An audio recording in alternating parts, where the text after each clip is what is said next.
Así es, saludos a todos, saludos en casa. Hoy vamos a tocar el tema de la seguridad y el sistema penal acusatorio y el nombramiento de los magistrados de la Corte Suprema de Justicia. Bienvenidos a Hablando de Frente.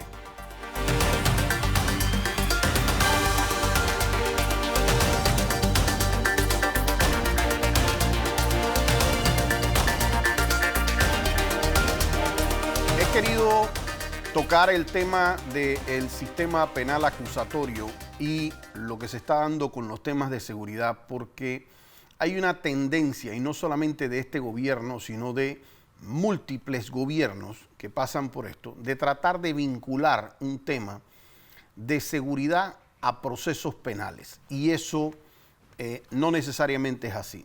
Ante todo quiero pedir disculpas porque yo he estado enfrentando una bronquitis, de hecho no estoy todavía del todo bien, así que si tengo algún ataque de tos o algo que me afecte la voz, pues pido mis disculpas en ese sentido. He tratado de cumplir con querer estar presente aquí porque realmente disfruto lo que hago.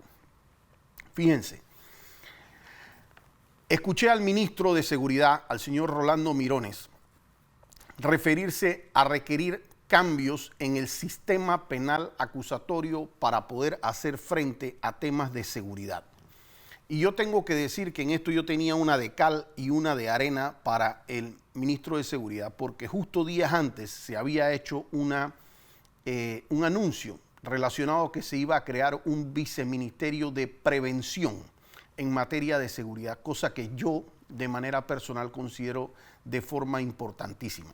Y es que fíjense, desde el momento en que una política de seguridad se plantea para ser resuelta con la policía o para ser resuelta con el sistema penal acusatorio, ya de salida es una política de seguridad fallida.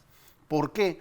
Porque parte del hecho de que van a permitir que llegue a que se cometa el hecho para entonces atrapar a la persona, cuando la política de seguridad debe ser precisamente prevenir o tratar de evitar que ocurran estos hechos.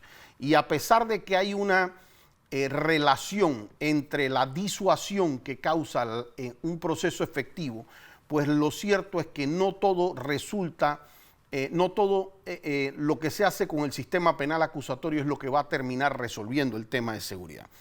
Este tema yo no vengo debatiéndolo ahora, ni hace 2 años, ni hace 3 años. Fue un tema de debate incluso cuando se aprobó el Código Penal en el año 2007, que estuvimos como asociación participando en la creación, y también cuando se dio el tema del Código Procesal Penal.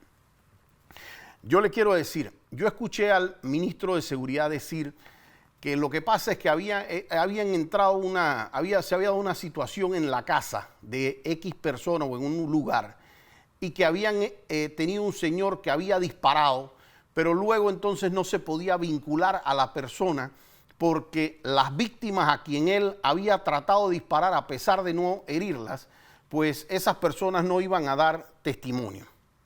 Miren, si eso sucede así, no hay que cambiar el sistema. Al que hay que cambiar, en todo caso, es al fiscal, porque un fiscal tiene que saber que no solamente un proceso se puede llevar con testimonios, como se puede llevar con pericias, como se puede llevar con documentos, como se puede llevar con una serie de evidencias físicas, y esa es la manera en que se demuestran los hechos. Entonces, si resulta ser que hay 3, 4 personas que entraron en pánico y no van a declarar, pues lo primero que se tiene que tratar es de que no entren en pánico y darle medidas de protección, testigos protegidos, lo que quieran hacer tratando de buscar ese escenario. Pero estoy seguro que aparte de las víctimas, en ese intercambio supuesto con la policía, pues también habrían testigos de la policía, habrían personas ahí que estuvieran dispuestos a poder señalar a la persona por estar presente. Habrían temas para revisar temas periciales como pisadas, huellas presentes, si había pólvora en la persona que disparó o en la ropa, o si había sangre ante un hecho de eso, porque esas son las pruebas periciales, ¿verdad? Como hay temas que documentan, como son que si las cámaras de vigilancia, que si en un momento dado puede verse porque habían otros indicios, porque el carro estaba presente, porque había un indicio de presencia y oportunidad de la persona, porque es un enemigo y era el móvil que se daba. Pero el derecho penal se basa en pruebas. Y yo puedo entender que el ministro en ciertas ocasiones sienta una frustración porque lo que le diga a la policía que es esa persona, él tiene esa información de su personal, del que él confía, ¿verdad? Y entonces él quiere que se resuelva de la forma en que su personal le dijo que eso había ocurrido, pero no se tienen pruebas. Si no se tienen pruebas, lo que se hace es buscar las pruebas, no cambiar el sistema penal acusatorio. Buscar el fiscal capaz de recabar ese tipo de pruebas para poder agarrar y procesar adecuadamente a las personas, porque hay los mecanismos para hacerlo cuando hay gente capaz. Y eso es lo que toca hacer y no otra cosa distinta. Fíjense, a mí me pueden decir, lo que pasa es que ante esos escenarios es posible que una persona, porque cuando estamos ante un delito grave, una persona puede salir, entonces un culpable puede agarrar e irse. Y eso pudiera llegar a pasar si no se hace un buen trabajo. Pero les puedo decir también que cuando se hace lo contrario, por cada uno que me muestren así, yo les muestro 4 que agarraron y metieron detenidos en casos que no debían, a pretexto de que el delito era grave. Fíjense, hoy escuché un comunicador social muy reconocido diciendo, agarraron una red de pornografía infantil y en tales red habían unos maestros. Espero que los jueces no le den ningún tipo de medida cautelar. Fíjense esa declaración. Yo sé que lo hace con la mejor buena voluntad de tratar de incidir sobre eso, pero es que uno tiene que ir a las evidencias de lo que hay para ver si alguna de esas 8 personas, 1, 5, 6 o las 8, está realmente vinculado a ese tema. ¿Qué pasa si, por ejemplo, de mi computadora resulta ser que encontraron que se envió algo relacionado a pornografía infantil? Y con eso vienen a detenerme a mí. Pero resulta ser que cuando van a verificar, el que había hecho uso de eso era o mi asistente, o era una persona que trabajaba en mi casa, o era un hijo mío, o era otra persona. Entonces resulta ser que hay que hacer una investigación. Como cuando se dice estamos ante un delito de drogas. Y entonces dicen narcotráfico. ¿Cómo van a soltar si habían encontrado 50 kilos de droga en la casa? Sí, posiblemente encontraron 50 kilos de droga en la casa, pero a lo mejor uno era el culpable de los 50 kilos de casa, a lo mejor otro era el que estaba visitando, a lo mejor otro era que vivía en la casa y ni sabía, a lo mejor la otra es la nana de la casa y eso no sabe. Y no se puede agarrar a todas las personas y entonces a ninguna darle una medida porque estamos hablando de narcotráfico. Yo tuve un caso que fue muy conocido aquí, que fue el caso del Banco General, en donde falleció lamentablemente una señora dentro de un robo que se dio al Banco General. Cuando a mí me llama una colega abogada, me llama para hacer la audiencia de imputación y medida cautelar. Y yo al revisar que tenían acerca de 5 o 6 personas en eso, y que el cargo era homicidio detrás de eso, yo veo que no hay un testigo que los señale, yo veo que no hay ninguna cámara que los marque presente, ninguno de los partícipes está diciendo que ellos participaron, no les agarran nada encima, o sea, no había absolutamente nada. Por supuesto, yo hago la audiencia y el juez lo que determina es que tienen que darle una medida distinta.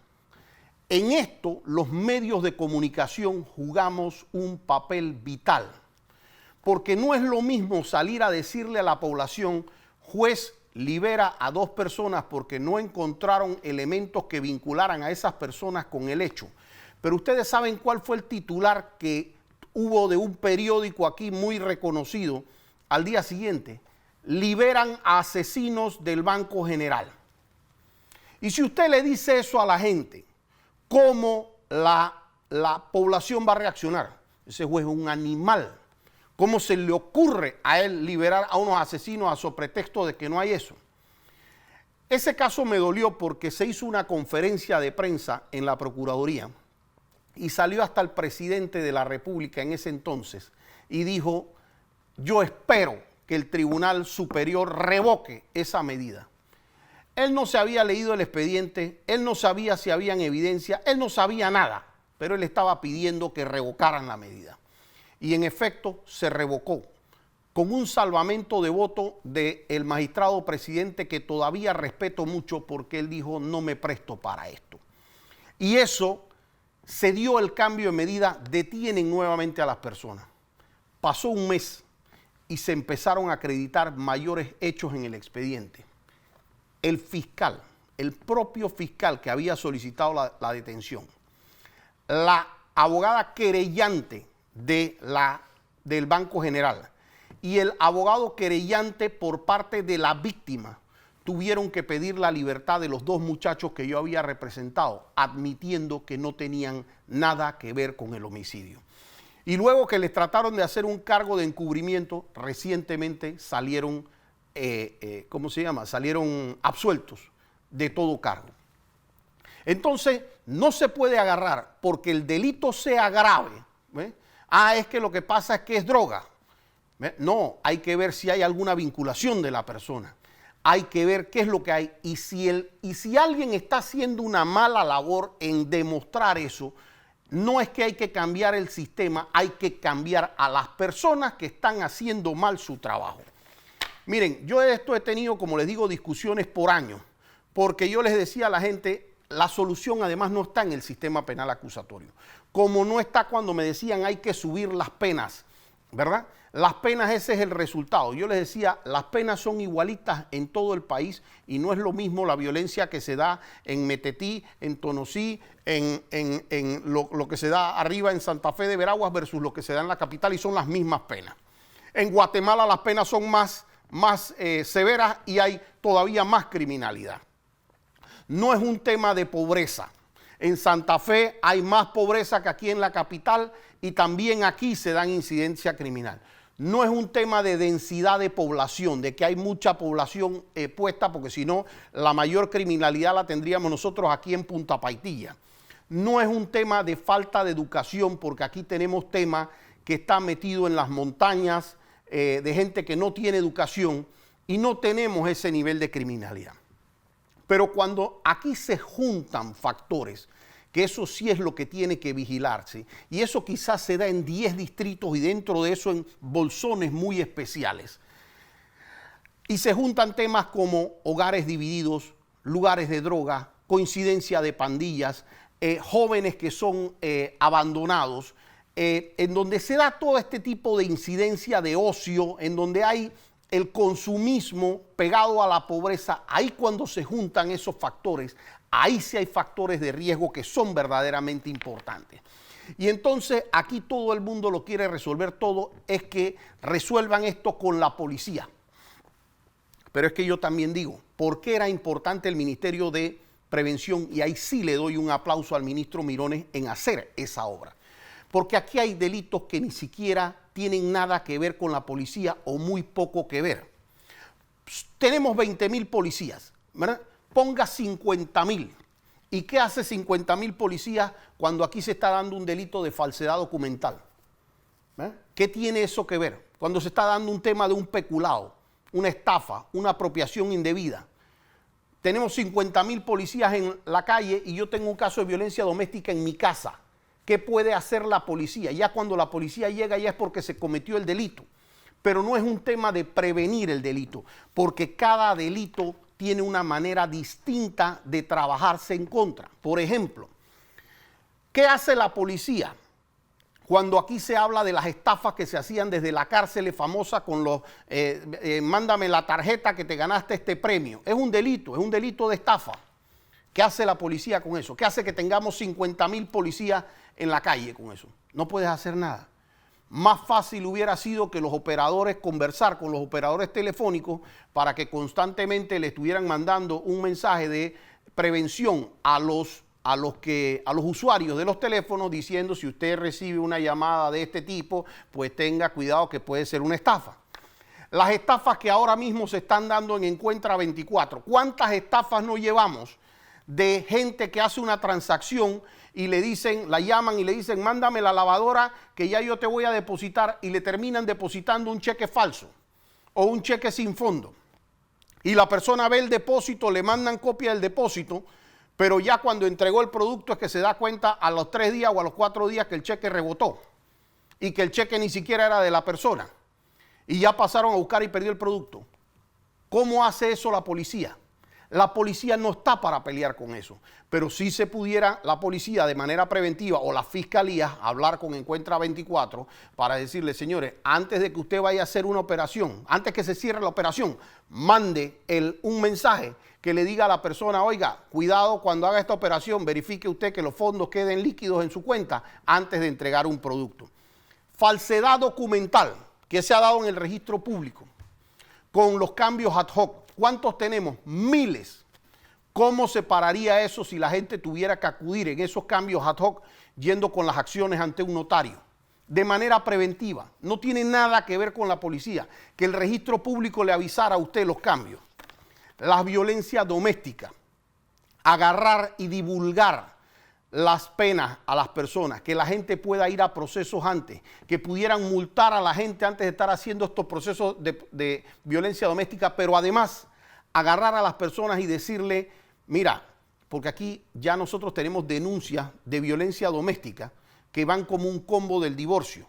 No había habido ninguna queja anteriormente y resulta ser que se va entonces a un tema de violencia doméstica. Las formas de trabajar contra el crimen es distinta en cada delito. Vamos al cambio y sigo a la vuelta de los comerciales.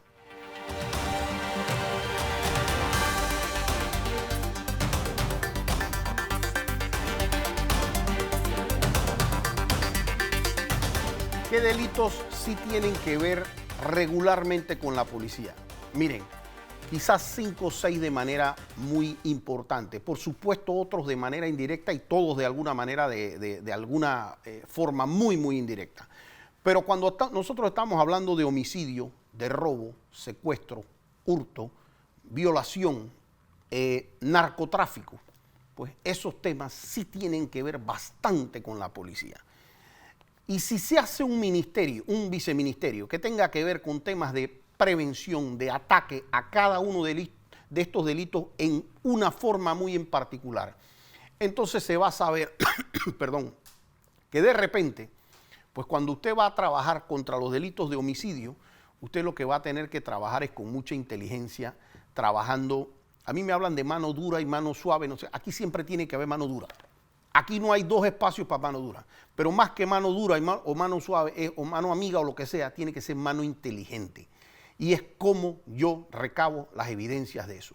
Y para eso yo tengo que tener a veces informantes, gente a la cual le pago, recompensas. Aquí nosotros no podemos dejar de investigar un caso porque resulta ser que aquí no hubo quien trajo información en el momento, no. Yo conozco aquí casos de homicidio que no le han ido ni a preguntar ni a los familiares si ellos tienen una sospecha de quién fue.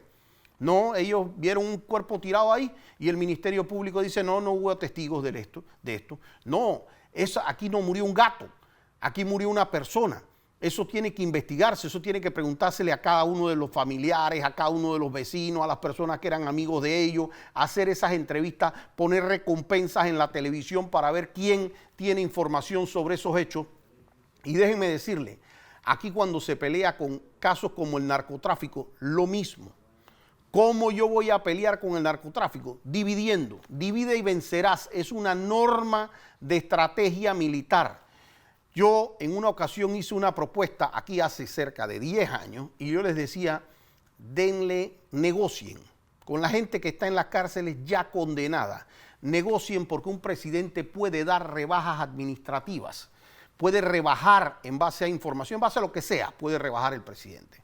Consiga rebajas porque esa gente que ya está ahí tiene una cantidad de información de gente que está afuera que es muy valiosa. Esa es la gente que en un momento dado le puede decir, yo sé dónde quedó guardada la droga y me ahorro 1 año, me ahorro 2 años, me ahorro 3 años, pero esas son negociaciones en base de información. Fíjese, aquí se reúnen, aquí guardan la droga, con este la vende, estas son las rutas que usan, y eso sería algo muy valioso si se hace una unidad de inteligencia que pueda coordinar con gente que esté detenida. Yo decía, si aquí se pasa una ley que digan que aquí el 35% de los activos que se le decomisen a un narcotraficante van a ser del denunciante. Sí, es posible que tengamos un par de muertos en la mitad del asunto, pero van a haber, pero ya los tenemos y de gratis. Entonces, lo que sí es que se va de nuevo a dividir porque el tipo no va a poder confiar ni en su banquero, ni en el guardaespaldas, ni en el chofer, ni en el otro, porque alguien va a estar buscando ese 35%. Yo no puedo entender que nosotros aquí en Panamá tengamos una ley que sancione más fuerte la droga que va hacia afuera que la droga que se consume en el país. Nosotros tenemos que proteger es Panamá. Y la pena más grande tiene que ser para aquella persona que le anda vendiendo droga a nuestra juventud, que son los que causan mayores problemas. Yo no puedo entender, aquí los vecinos saben quién es narcotraficante, quién anda vendiendo, cómo no tenemos una ley de recompensa por narcotraficante. $2,000 al que me diga dónde está la droga, dónde está un narcotraficante, para ver si no empiezan a caer. Y si caen 1,000 en el año y yo me gasté $2 millones en eso, pues será la plata mejor invertida del mundo, porque es una plata que verdaderamente hace combate al narcotráfico. Pero al narcotráfico también, desde el punto de vista de prevención, se le combate quitando al consumidor, que es enseñándole en las escuelas cómo tenemos tanto problema y no tenemos una materia en las escuelas, diciéndole las consecuencias de la droga a los jóvenes, cómo no tenemos realmente material en redes sociales, temas de salud pública, para quitarle al consumidor, a ese vendedor de droga. Porque eso es actuar desde los distintos puntos de vista. Aquí, así, por ejemplo, es cuando se fue a pelear con el hurto de los celulares. Ya, antes se robaban los celulares en cada esquina, todavía claro que pasa un par, pero desde que ya los celulares requieren clave y ya no pueden usarse y son inservibles, se paró ese delito. Y es que eso hubiera podido parar hablando con las 4 telefónicas que tenemos y decimos, si se hurtan el email, el celular de uno que tiene un email que es como la cédula del celular, eso no se puede conectar en ningún otro lado. Y santo remedio, empieza a curarse el asunto sin tantas leyes del sistema penal acusatorio. Es un tema de prevención, pero es un tema que tiene que saberse cómo se ataca cada grave delito y dónde. Yo sí quería entrar un poquito en el tema de los magistrados. No nos va a dar mucho tiempo porque estamos contra el tiempo, lastimosamente, pero sí le quiero mandar un mensaje al presidente y me he comprometido que este programa se lo voy a enviar de manera directa por algunos temas que me interesa que él escuche. Y yo tengo que decir que yo sí hay algo que le admiro al presidente, es que aunque él haga lo que le da la gana después de que escucha a todo el mundo, es una persona que sabe escuchar. Sabe cuando alguien le habla con algún tipo de conocimiento y por lo menos lo valora. Y eso para mí es importante. Yo no tengo la verdad absoluta, estoy muy lejos de tenerla, pero seguro algo puedo aportar y realmente aprecio mucho que se escuche lo que uno tiene que decir.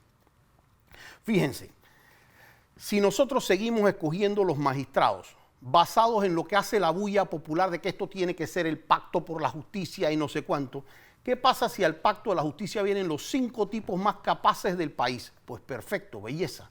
Pero ¿qué pasa si los que presentaron el currículum fueron los 5 burros más grandes del país? Entonces resulta ser que de eso es que nosotros vamos a escoger a 5 personas, a 2 personas o a 3 candidatos para que vayan a la Corte Suprema de Justicia.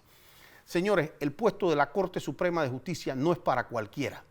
Es un puesto de una persona que tiene que tener temple, experiencia, honradez, que es una persona que tiene que tener el conocimiento técnico de la materia penal. Es una persona, yo prefiero que haya sido abogado, que haya sido fiscal, que conozca cómo se manejan desde todos los lados en donde pueda hacer esto para que no le echen cuento a un magistrado. Y si esa persona no se me postula, si esa persona no me lleva unos papeles, vamos a escoger de 3 o de 5 o de 15 mediocres. No, señor. Ahí es donde el presidente tiene que hacerse de una comisión, quizás multidisciplinaria y donde haya mucha representatividad para que busquen a las mejores personas. Y a lo mejor el presidente mismo tiene que ir a hablar con esa persona, decirle, tu país te necesita a ti. Yo sé que tú estás muy cómodo a lo mejor en tu firma, en tu bufete o enseñando lo que sea, pero a ti te necesitamos en el servicio público como magistrado de la Corte Suprema. Porque ahí al que nosotros tenemos que buscar no es a cualquiera.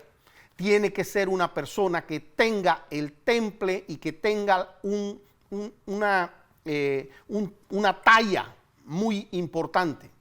Y si aquí solamente porque es que no se cumplió lo que decía el Pacto por la Justicia, se va y se escoge a cualquiera persona con mucha mediocridad, no vamos a poder solventar muchas cosas. Porque aquí se requiere implementar una carrera judicial. Se requiere que las personas que están ahí sepan cuál es el norte que tienen que llevar para una justicia que sirva. Lo mismo para una procuradora que sepa cómo se investigan y qué es lo que tiene que investigarse.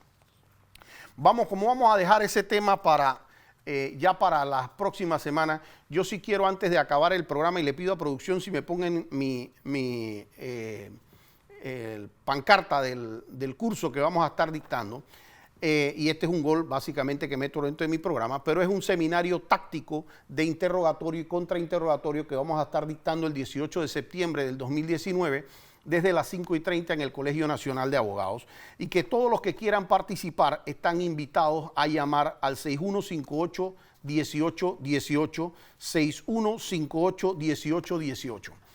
Este seminario va a ser muy práctico, pero además de que va a ser muy práctico, vamos a tocarlos con ejemplos vividos e incluso con varios casos, pero incluso con el caso reciente que me tocó participar, en donde vamos a ver audios y videos en vivo, pero también se va a enseñar por qué se deben hacer ciertas preguntas, qué se buscan, cómo se hace una línea de interrogatorio, cómo se hace una línea de contrainterrogatorio, qué es lo que se busca probar dentro de una teoría del caso.